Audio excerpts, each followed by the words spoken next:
everyone. How are you doing? Yes, about a minute and a half late, but that's all right. My guest is one that everyone is going to enjoy. First of all, let me just speak favor, everyone. Thank you for tuning in, all the moderators. And this is going to be an exciting hour. I've had our guest on before. I think that we talked earlier about 9, 10 months ago. This is Trisha and Navidzadeh. I believe I had that correct. Trisha, so good to have you back on. It's been a long time. Thanks so much for having me. Really excited to be here. Thank you.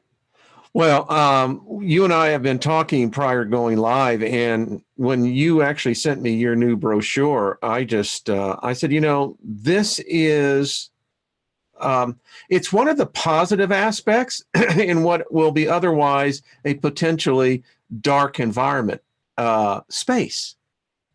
And I thought that we could do an hour on this very easily because, well, first of all, tell everyone who you are. I mean, we've had, 10, 20,000 people join since last you've been on, and a little bit about yourself and what you're doing.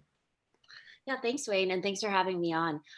So basically, just to backtrack a little bit and give you the premise of the story, in the last 10 years, guys like Elon Musk and Richard Branson, Jeff Bezos, and a host of others, they've been collectively developing this whole new industry called the private space industry.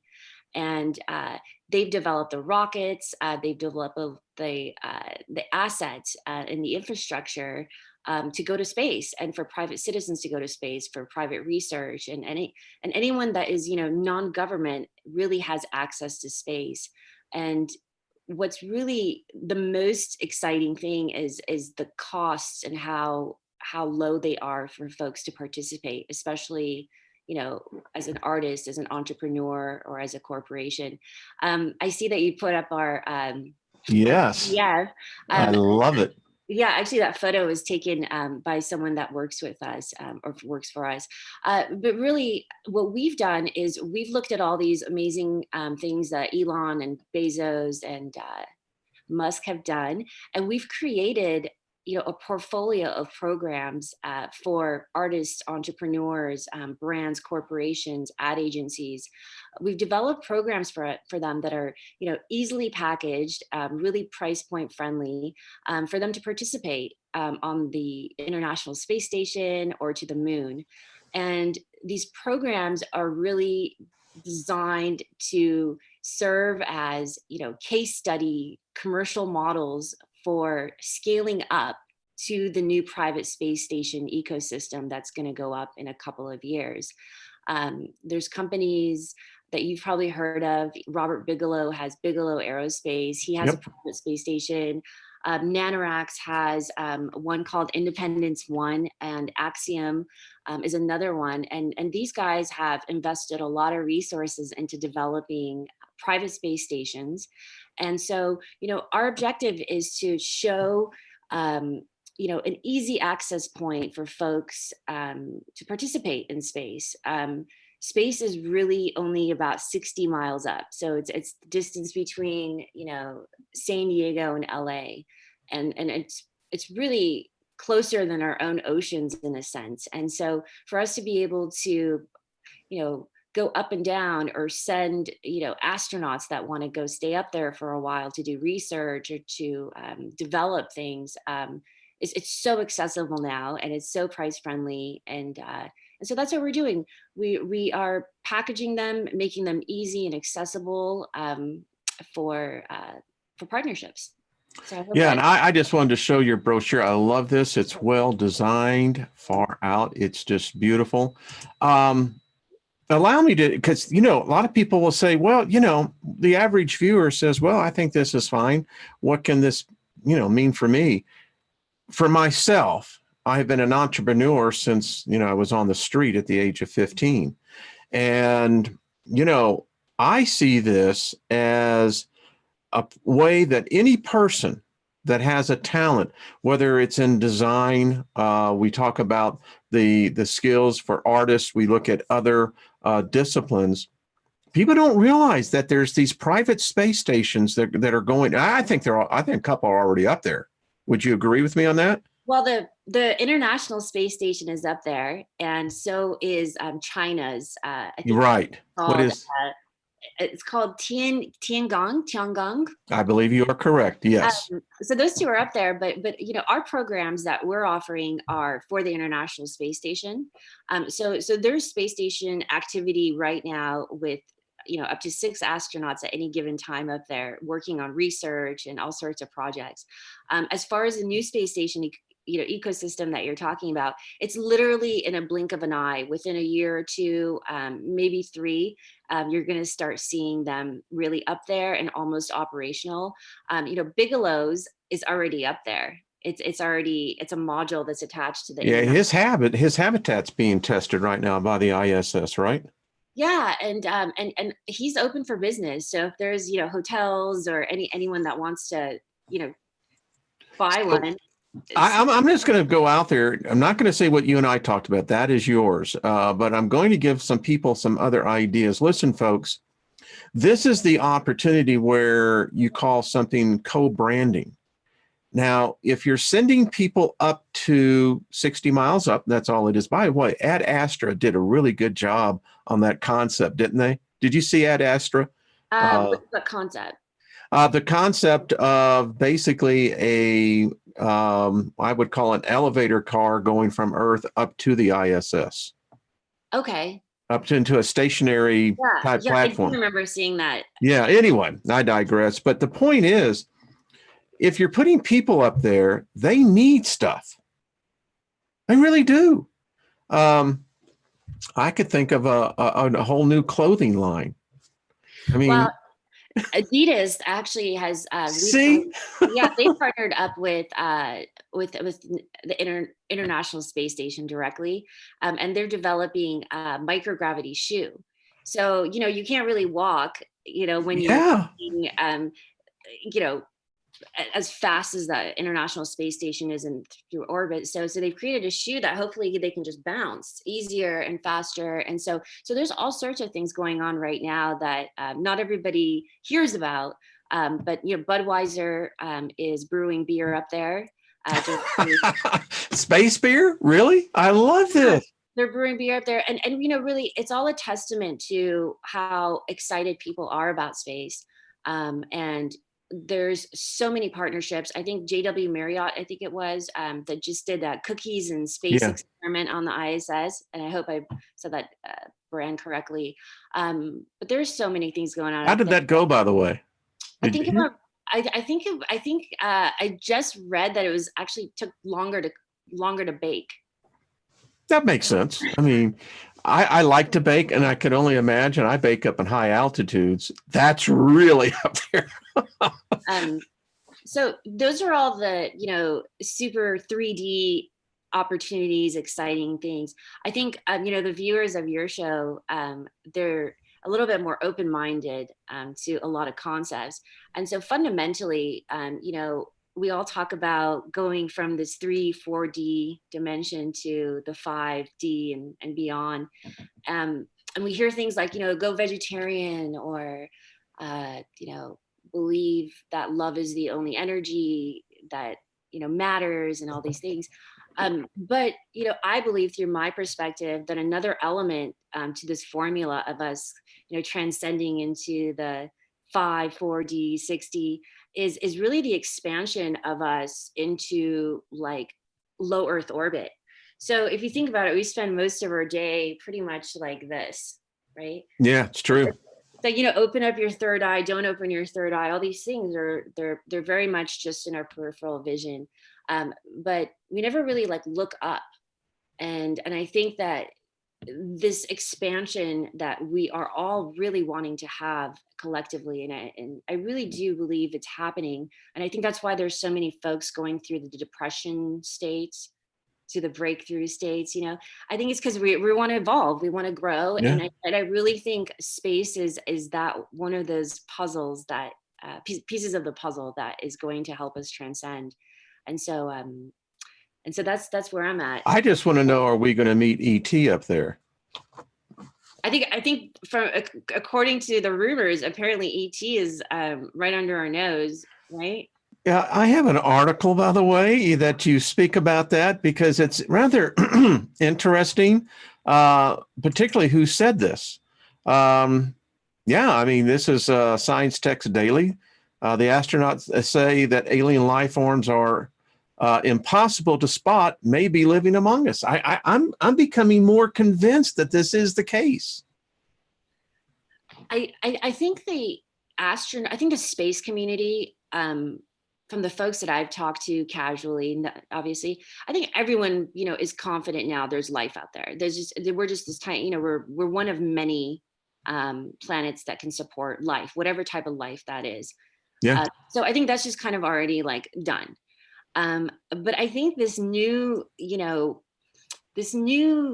rumor from a lot of people with credibility that the aliens are invisible or they're living amongst us or they just like kind of come visit us at their dimensional want or desire is I think is really needs to be talked about. I think it's the biggest story in the life of stories, and I think it could be really frightening, and I think it could also be really exciting. But thanks for bringing that up. What an exciting topic. Well, I mean, you brought up one of the single most spoken about characters that he's done an amazing job to suppress as much of his name is Bigelow.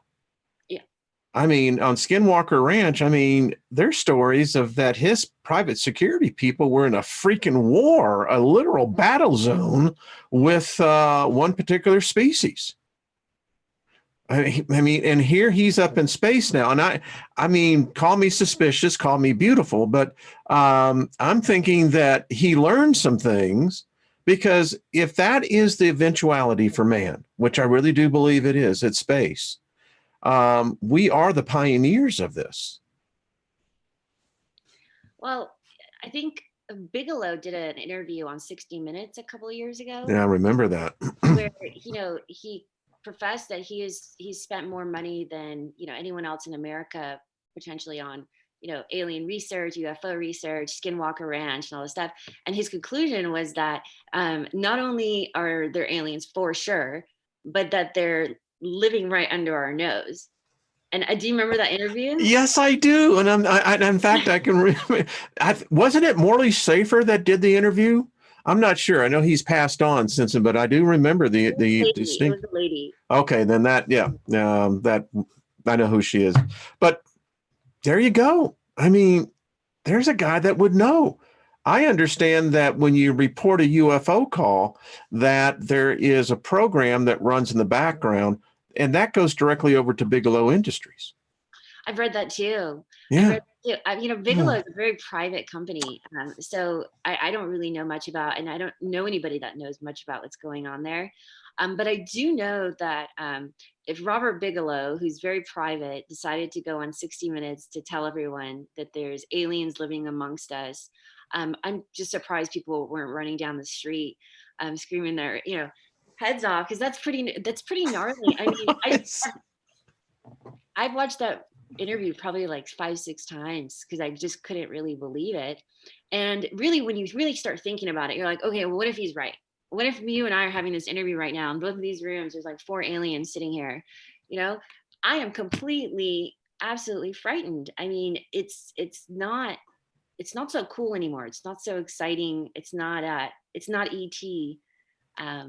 And so I think it's a topic that we really need to. It's not Steven Spielberg, that's for sure. Yeah. And if the experiment that I am reading now, the exchange program that everyone saw in Close Encounters at the end, the 10 men and the 2 women, the back channel is that was given to Spielberg. That was, I think it was Project Serpo, in which there was an exchange of human beings with this species. They live 39.7 light years away. Let me pull up a little graph I showed you earlier. I think this kind of bring this into reference. So these are all of the stars in 5 light years from Earth. That's 30 trillion miles. Anyway, these cats were somewhere out in this area here. They're 39.7 light years. It takes approximately, at their speed that they can go, about 10 months. And the planet they live on, it drove the human beings nuts. It did. The condition of the planet itself was a very harsh environment. The hardest thing that the humans had to adjust to were the cultures, which was a very difficult. Two died on the planet. One died going there and coming back. So I happen to think that there is some validity to this. Seriously, I heard somewhere, I don't know if it was on your show. That's the thing. I can't remember, but I heard somewhere where there's like an abduction program where they take kids to the moon, and the kids can either choose to be slaves on the moon, and then they just grow up on the moon forever, or they choose to work with this alien species that's currently, in charge of the moon. Yeah. And so, you know, was it on your show that you talked about that? Yeah. Yeah. So what do we have going on here is, listen, there have been a number of, Mitchell, one of the Apollo astronauts, he came out and said it. They're mining up there. We don't know who, but someone is. Apparently, they've been mining there for a very long time. So what do we do with this? I want to get back to the Bigelow thing real quick. Okay. That points out, Trisha, the conditioning, the hypnosis of the masses. There was full disclosure made, and not an eyelash was batted about it. Well, but the disclosure has been happening really slowly, and it's been trickling in for a number of years. I think it's potentially it's designed that way. I don't know if our government feels like we would be super frightened, which I'm already frightened. I don't know. I don't know if they think it would be just too much for us. I don't know if we're a slave race and it's just too hard for us to be able to handle that. I don't really know. I don't really want to believe that, all these governments are all in cohorts with all these alien species. I hope not. I hope not. It's hard to believe that. It's really hard to believe that. I don't really know what's going on, but it's starting to get to a point where, with all these people coming out, astronauts coming out, and 60 Minutes doing a story on it. Tucker Carlson on Fox News is constantly doing, chasing these alien UFO stories. What's up with that? What do you think about Tucker? What do you think he's up to? I love Tucker Carlson. I'm not a big Fox News person, but I think he's a cool dude. I think he's a cool dude, and I don't always agree with him, but I agree that he has a perspective and he shares it. But he's really been one of the folks that's been really, following that Pentagon, I think, story with that video that came out and all those things. And that was just like a little tiny, that was just a little bit. That was just a little bit here and there for us, but. Speaking of Tucker, he was right about so he talks about this, right? Yeah. So then this comes out, allow me to pull this up here, 2 days ago. And so what's going on here? Now we have the U.S. Navy submarine that encounters a 500-mile-an-hour Nimitz UFO in the ocean. So this leads to many of the theory that these beings, there are an alien race that lives under the earth, in the earth. So did you ever listen to Dr. David Jacobs and his theory on the abduction phenomenon? I have not. So there's a Dr. David Jacobs, and he's spent, I think, maybe 40 years researching and interviewing folks that have been abducted. And for like the first 20 years, he was just kind of taking notes and trying to understand what it was. He thought it was some kind of psychosis, or there's something wrong with these folks. Anyway, after I think a couple decades, he starts realizing, all these people are having some form of experience that's very similar, and they're recollecting the same types of species, the same rooms. And so he's going, no, there's something truth to this. It might not be, in the 3D, it might not be what anybody thinks it is, but there's something very real here. Well, fast forward, a couple thousand more interviews of abductees. And, he believes at this time that they have a way bigger agenda, and the abductions have been going on for a long time, and that it's an actual program to develop hybrid hybrid alien human. And so bottom line, they want to take over our planet, and so they're infiltrating us kind of from the genetic pool system to do that.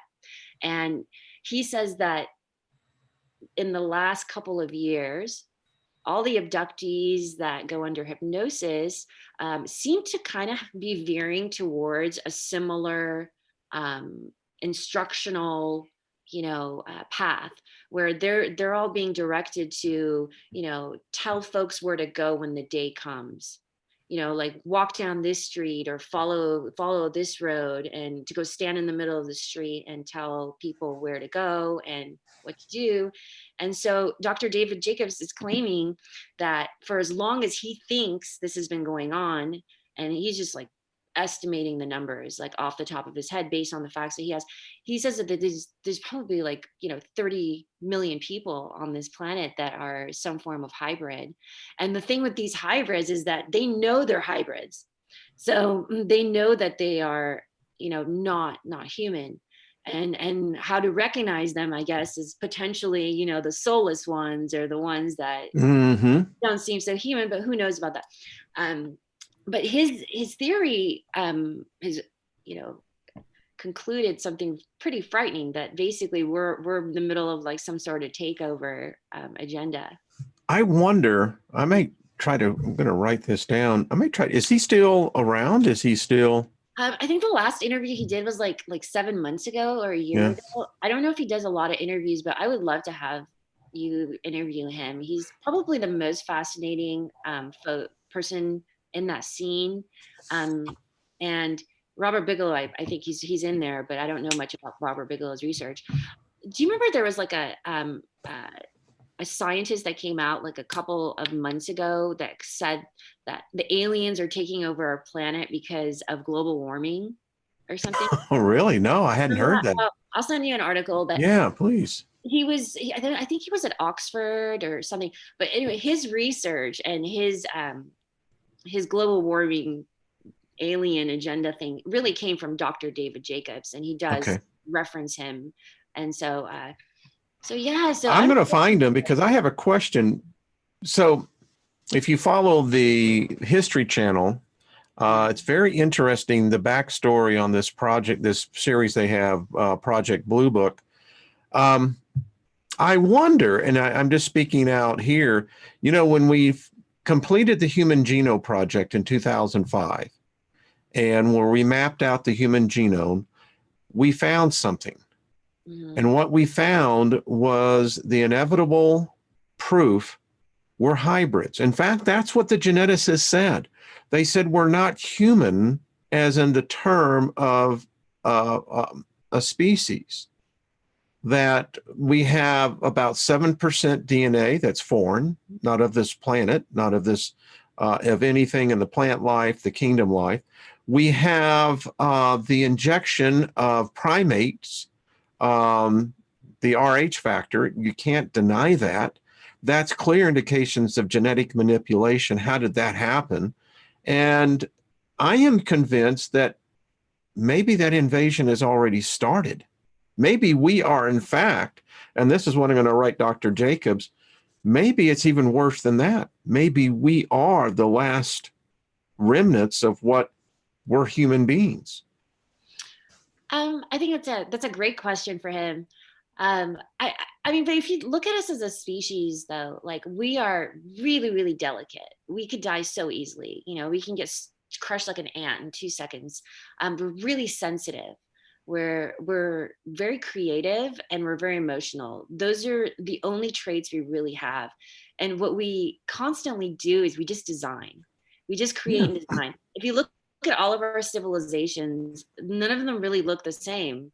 The Aztecs came and went, the Mayans came and went, the Romans and all the building designs are different. All the clothes are different. All our art is different. And so, to your point, are we hybrids? Yeah, probably. I think isn't all of nature some form of, some. A combination? Yeah, I mean the octopus, there's a an alien species, they're pure breeds. I Isn't believe that? more. Yeah, I totally Yeah, believe that. I believe yeah. there's something really a little more different about octopuses Oh, than I think they are an experiment. I really do. An by. alien experiment. Yeah. Mhm. I think that they are collecting. I know this sounds bizarre, but these creatures are not anything of Earth. I mean, yeah, I mean, it's just me. We don't think like aliens. We think like humans, and it limits us in our perspective so often. Because after all, we're the top of the food chain. We taste like chicken now, apparently. I think I think the fact that we always want to go to space somehow, like we have this Yeah, connection with the universe. You don't really see any of the other animals, out there trying to like build rockets and go to space. So something about that is obviously different than our organic Earth. We're a little bit different. But we are pretty awesome though when you look at all. Remember the other night you showed all the pictures and the notes of all the different alien species. yeah, yeah. Every single one of those was looked like they were out of a horror movie, right? They were. I didn't find any of them that I found particularly appealing. No, they were all scary. They were human eaters. They were soul eaters. They were just like so evil. Like I find that hard to believe that it's all that way. But when you think about us, like we're pretty awesome. We just want to create. That's all we really want to do. I think the one thing that really holds us back is that we fight amongst ourselves as a species, and we haven't been able to collectively kind of evolve into the universe like we can. But I think that going back to the circle of private space, I think private space is one portal for all of us to have access to you know expand our creativity into the universe. Because if you really look, all the other alien species that we know of, they're not that creative, they're not that fun, they don't have music, they don't have art, they just want to suck our soul. You bring out a really good point, though, Trisha. I've not read anywhere of any particular of all the books that are available. I don't see any rock and roll going on here. Like you said, they seem to be devoid of imagination and creating ability. Mhm. Very good point. Maybe that's one of the key signs. Yeah, I mean, if these dudes are just like cruising around the universe, just frightening, maybe we can be the light in the universe, and we have Hitchhiker's Guide to the Galaxy looking spaceships. Maybe that's why they're here. Maybe we're the fishbowl. Maybe we're just the most exciting ones, and I yeah. mean, listen, for all of the negative attributes of humanity, and we got them. I mean, we're such a confused species. But I'll tell you, we invented rock and roll. Yeah. I don't care what anyone says. Now, I like Bach, I like Beethoven, I like, the classics, but rock and roll, I say, was one of the universal things that I don't think existed in the universe, just me. Yeah, we've created art too. And Oh, like yeah, here's yeah. these like alien abductees ever going on ships and saying, like, wow, their ship is Yeah. designed What so kind of painting was cool. that, Yeah, they don't. They're always talking about how Good sterile point. yeah. And so I think instead of like trying to, find these aliens, I think we should just try to, beat them at their own game. I mean, I'm like you. I haven't read any story of an abductee coming back. They had an Andy Warhol up there, and I was talking to the Gray about this. He's, no, you don't see that, and that is alarming because we're both looking at the bright side and the extreme dark side. What is that saying about the universe? I don't know. Really, what does that say? I know. I mean, it is not the expression of the soul out there. someone would say, well, the universe itself is an expression. Yeah, but it ain't an expression of a species. Yeah, and are we maybe like the best thing out there and we don't think we are because we're so like judgmental and lack confidence, and maybe we are the best thing out there. Like we don't know that. Maybe that's why we can't see all those other aliens at any given time or most of the time is because maybe they vibrate at a lower level. Maybe they're not so advanced. Maybe they're just like not very cool. Maybe they're Yeah, I mean, I think mathematics is a language within itself. And within mathematics, you begin to get keys to the universe, time travel, how you can warp time, etc. But that's not expression of an artist. It was Carl Sagan in the movie Contact that Jodie Foster did. There's an interview you can watch him doing. And he said that that was the one thing he had a problem with NASA with, Mhm. is that NASA did not train and still does not train artists, writers, musicians. And that's what's making us devoid, I think, of what you're doing in space marketing, because we look at space as so sterile. Yeah. I mean, you tell me that the Bill and Melinda Gates Foundation would not underwrite a grant to put, and maybe it's already happening, an artistic person up there and let them express what they see. I don't really follow Bill Gates, but I do know Elon Musk is very open to the idea. I mean, he just hooked up with a Japanese designer. Did Art, he really? I yeah, love that dude. yeah, he's great. And so this Japanese gentleman, I think, bought 8 tickets to a flyby to the moon, and I think he is going to take 8 or 7 other artists with him. Oh, fantastic. Yeah, and so I think the private space industry is very open to it. I think really once you really look at this, the human species and what we are at the core, we are all just creators, and I think that the private space industry gets that, and I think NASA really does get that. I think just NASA has put all their efforts into finding ways for us to just survive up there, Yeah, yeah, for us to yeah. be able to breathe and to be able to exercise and to kind of just give us the fundamentals we need to be able to expand up there. And so, but actually, NASA does a lot with art. I just don't think they get enough cred for it. Well, So, maybe it might be because they have some lousy PR. I mean, let the public know about this. This is, I mean, I think about, and it's sad because so many of the really talented writers and musicians, think about putting Bernie Taupin up there, who wrote for Elton John. Bernie okay. wrote all of Elton's music. And could you imagine the two of them up in space and being able to come back? I mean, talk about it would, I think it would re-energize music in itself. I absolutely agree with you. I think also, one of our goals with space is to be able to get, corporate folks to fund scientists or young astronauts that really want to explore space. I think it's always the younger generation that, matters in terms of supporting them. And so, I think it would be great to have, the celebrities and the newsworthy people in space, but I also think it would be great that, celebrities and newsworthy people sponsor, regular Uh, people to go and do fun things in space and to learn. So for it all of may us, have to be the youth because they may be the only ones that can actually do the endurance of getting up there until we find a better way. absolutely. I And like that idea. yeah. By the way, I was listening to your OBE. Yes. And I had a very different OBE than you did. And after listening to yours, it made me realize that maybe I didn't have an OBE. And so I just wanted to throw that in there and I've had a number of people write to me. One person I want to say that in his experiences, he's on Mars laboring.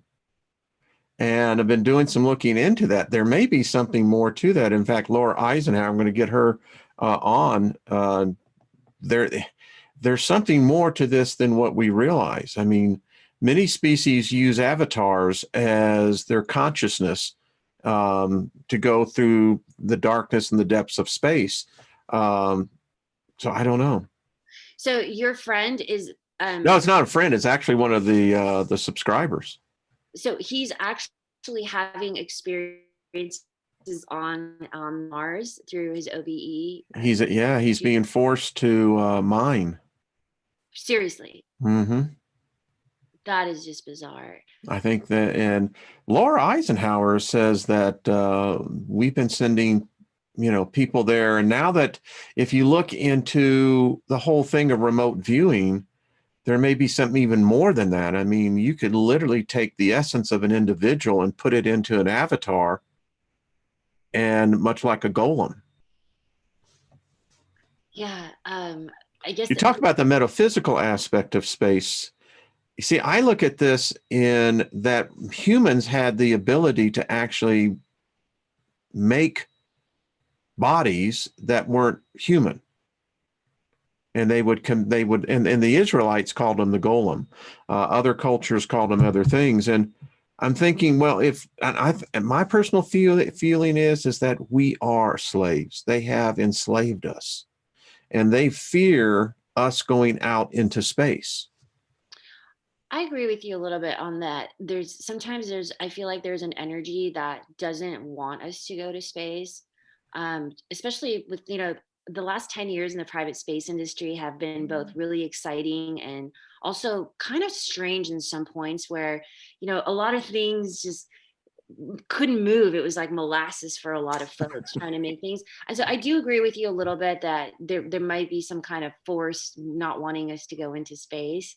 Um, but go back and keep talking about, because I was so into the metaphysics. Yeah, so I think that he is actually, I think there's others. I really do. I think that they're harvesting us. Um, the real Jimmy Roberts, his YouTube channel is great because he's dedicated to bringing out the truth that folks don't think that Mars is a dead planet. It's an illusion, that they're doing that on purpose. And again, it's limited to what humans construct as what is a living planet.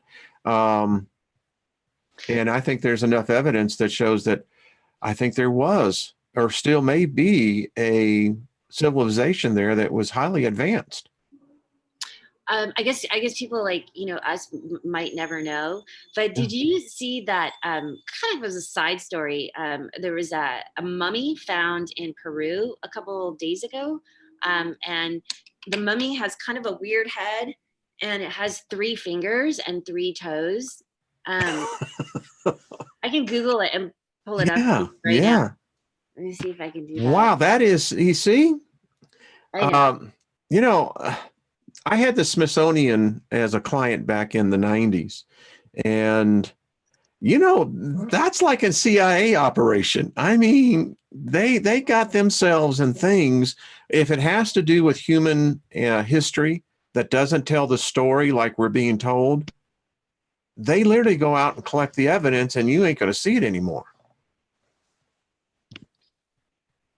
I think they actually have the biggest archive, right? Of Oh yeah, yeah. Particularly of the giants.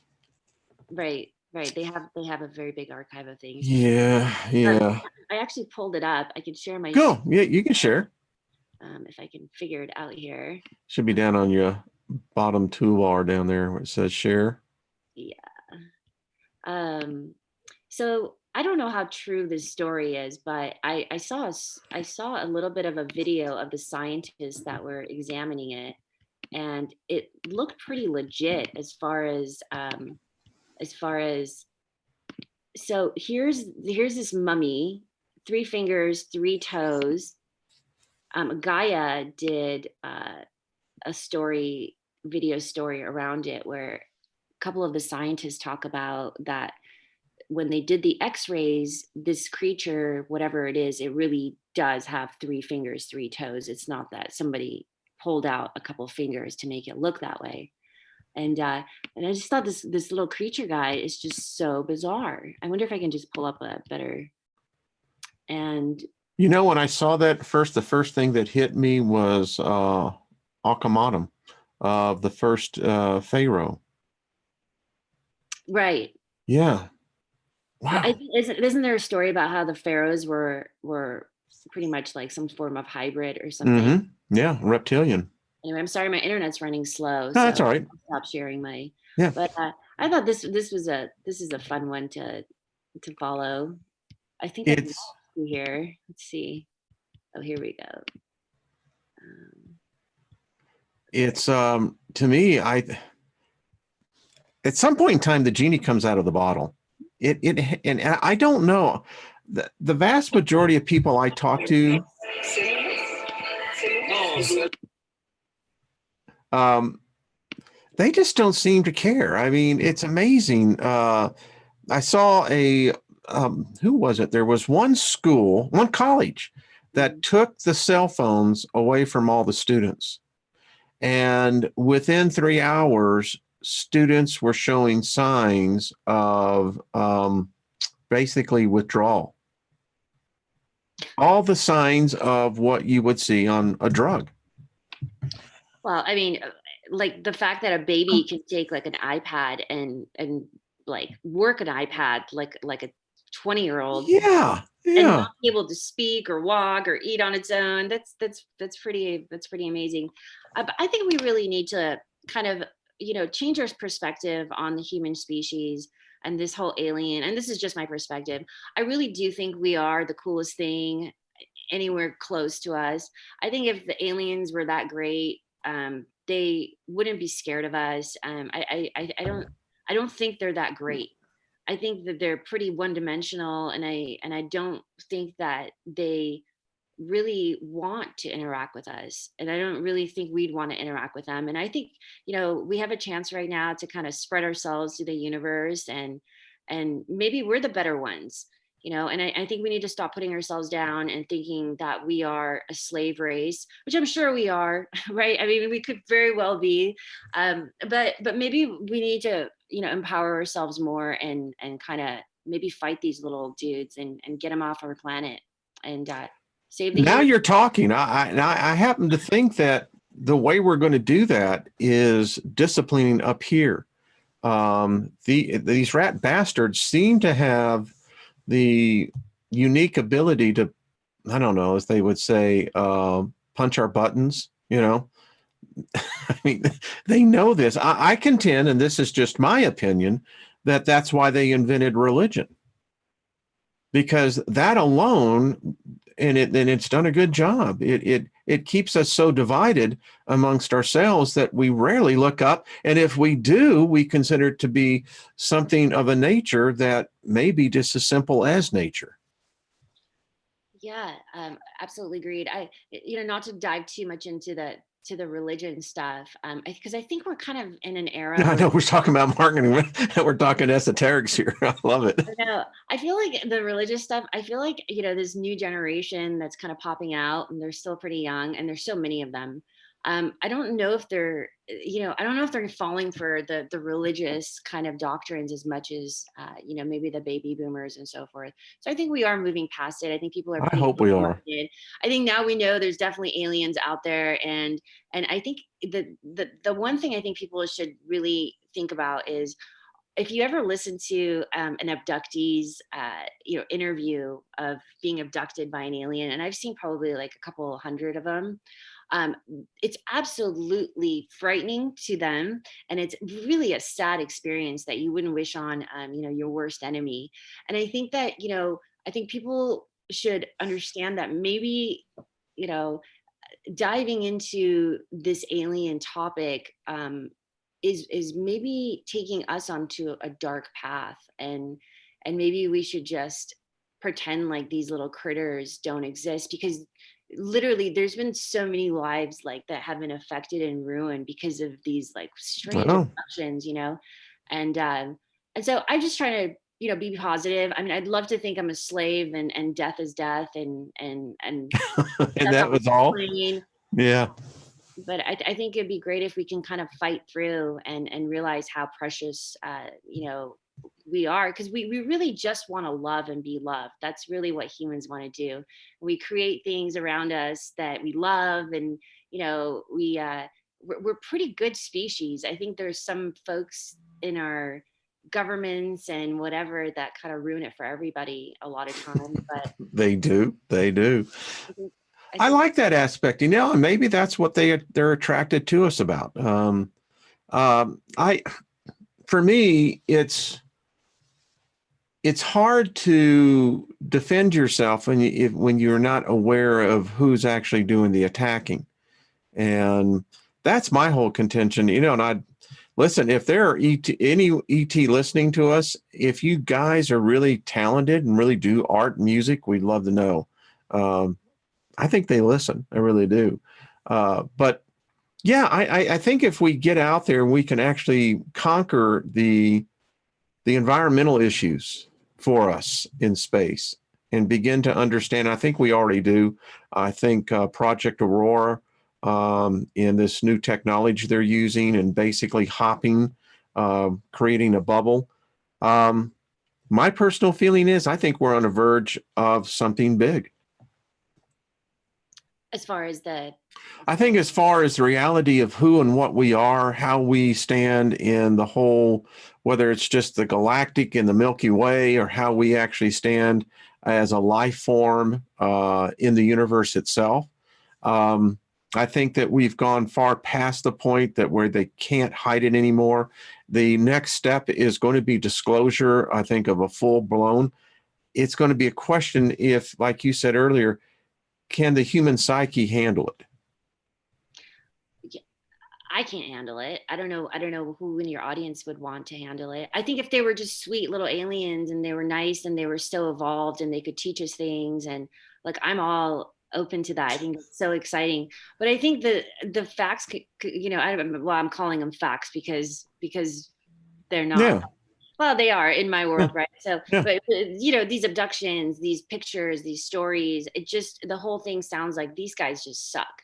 And, and they're not being very nice to us. And so I think we need to protect our energy and not throw fear out Oh, there I for them agree. to feed off of. And I think we should just, you know, take over the universe, and let Elon lead the way and take over the universe, and explore, and bring some light out there to these little critters or Well, something. Gene Cernan, I had that opportunity to actually fly with him. He's the last man, Apollo 17 Yeah, astronaut. Yeah. really. And he told me, he said, we're not alone. And that's what he told me. He said there are things that he could not. He was honorable. He was a man of integrity. He took his oath very seriously to the military. But he said, we're not alone. Because I asked him, sitting right there on that United flight, I said, so what did it feel like when you stepped out?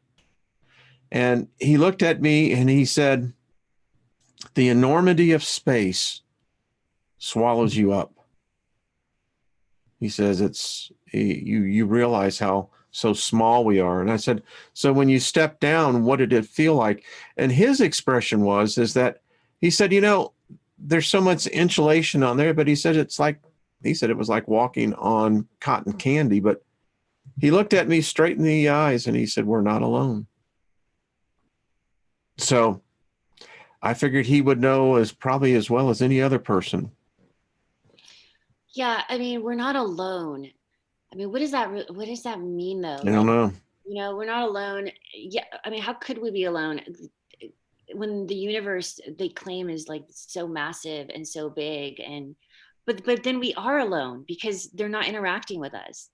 So, I don't know. I want to believe. I've never seen a UFO. I've never seen an alien. I don't even know if ghosts really exist. And so it's hard for me to I've never seen an alien. So have you ever seen a UFO? yeah, I've captured them above my house. That's It's you, in my earlier work, so you can actually see it. It's yeah, there's craft up there. I'll just put it that way. and you don't think it's some form of like experimental aircraft or anything? I've seen the triangles. I've seen them in formation, 3x3, and I know that that's our technology. Hmm. I just don't know how far our technology goes. So I'm convinced that if you look at us as a species, evolutionary wise, in our development, What we've done in the last 100 years is that we've eclipsed our whole species and the whole existence of written record. That's rapid change. And I read one sociologist who wrote that maybe we're not geared for that. Maybe the changes are coming so quickly, so fast that it's having an effect upon us, cognitively wise. Yeah, it's overload. I think AI is probably the biggest threat to humanity. If there's a computer that could collectively predict how you're going to think and feel and all these things, then we've really lost control. And so I think tech has got to slow down. I agree with you on that. It's too much. It's too much. Like, I'm sitting here right now with you. I have four different yeah, and it's Devices. yeah, and it Yeah. just makes me nervous all day. That's all I do is I'm nervous for my emails and this person texting me and all these things. And so I think we just need to be human, and we just want to feel good, and that's really the human experience. And Now that's why I like rock and roll. yeah. Dance. I mean, David Bowie said it best. Let's dance. I agree with you. And Trish, that's what I love about your perspective.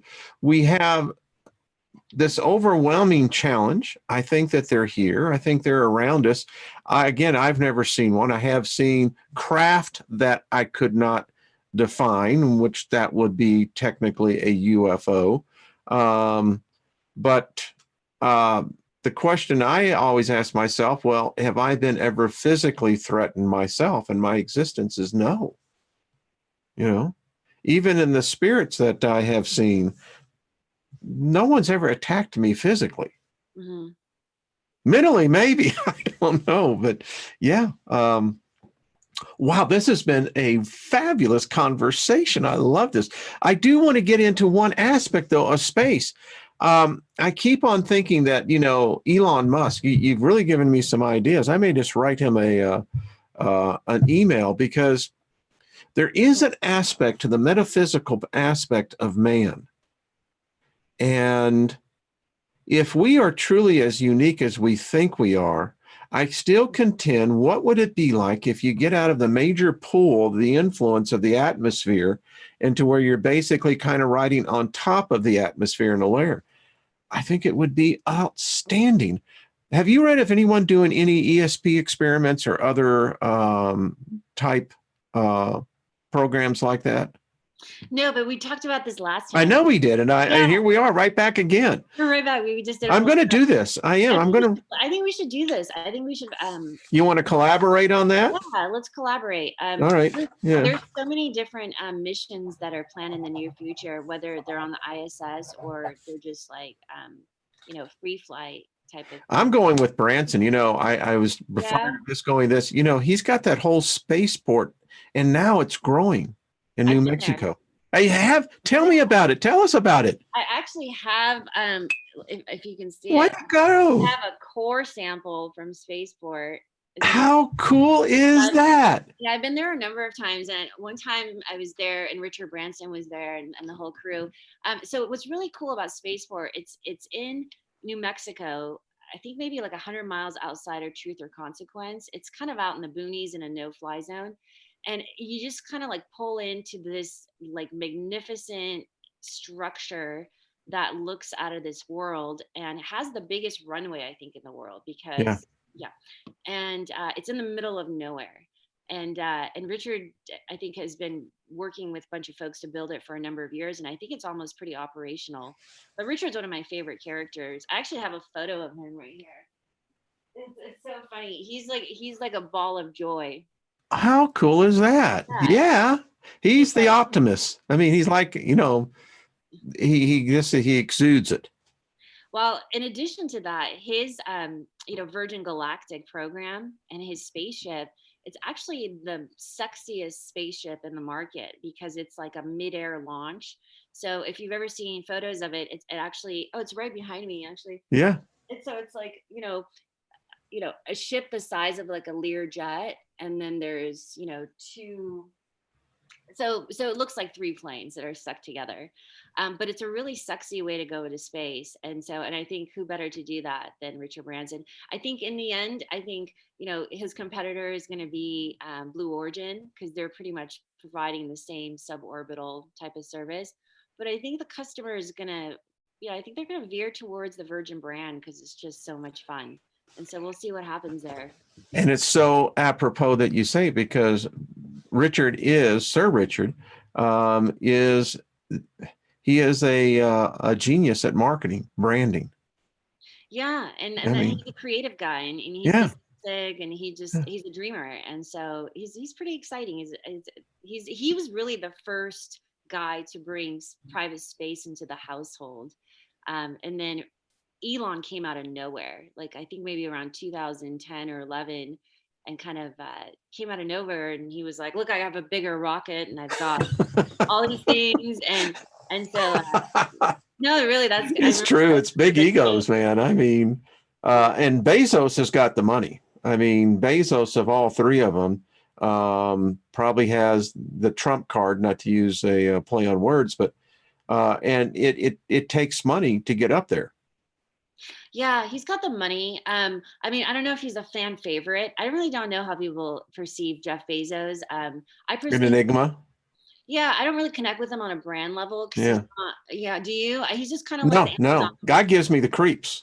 Yeah, he's kind of Does, does. he's kind of like Doctor Evil, right? I mean, I'm going, he's just got a vibe, man. And I mean, Yeah, when I look at Sir Richard Branson, he has got the cool factor. yeah.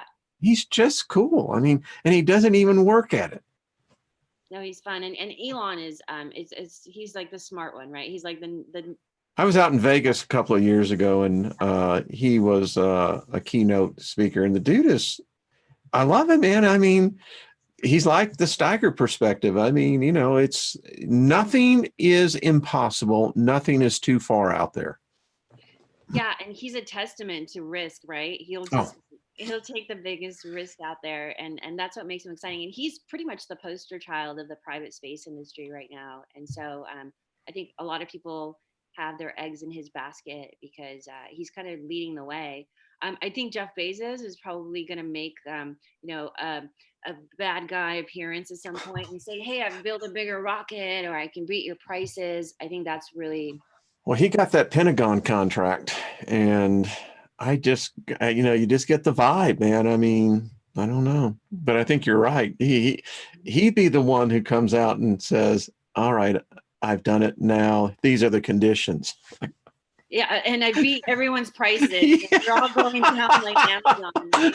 I'm going to drive you out of business because Amazon's coming on. Yeah, but I hope everybody makes it, because there can't be enough people trying to get us off this planet with all these aliens around. So It's nuts. Well, Trisha, you take us out. I mean, tell people I've loved this. I want you back on because I think, and we are going to do a collaboration to Musk. I think that would be really something. that would be fun. Yeah, everyone, thank you so much for listening to me for this last hour. And if you have someone that that could benefit from partnering with us in space, we've got a lot of really great programs, and you can support the arts, education, design, and you can come to space with us. So give us a call, and we'll share with you what we've got. And so I don't want to make it sound too advertorially, but Hey, it's no. always fun to hang out with you. So Well, it's fun. And I believe in the entrepreneur spirit. I wish more people, Trisha, would believe in themselves. And, um, I came into life with very little education, but I was a dreamer. To me, nothing was impossible. yeah, Yeah. And I think you're onto something. I think in the next years to come, as I told you before, go to those conferences and you are onto something. You're one of the pioneers in this whole new digital marketing, and that's where it's going, to space. Product, yeah, I can just think of a number of different things. yeah. Basically, if you're an artist, an entrepreneur, creator, inventor, like space wants you. So come play with us. They want to know, do you have a YouTube channel?